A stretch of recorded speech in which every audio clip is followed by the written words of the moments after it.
এইদিকে কি আপনাদের? এই এরিয়া তো আপনাদের মধ্যে পড়ে না। আরে ভাই, ভয় পাওয়ার কিচ্ছু নাই। এরিয়া দখল করতে আসিনি।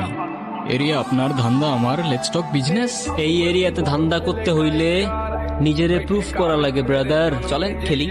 এত চাপ নিতে পারবি? এটা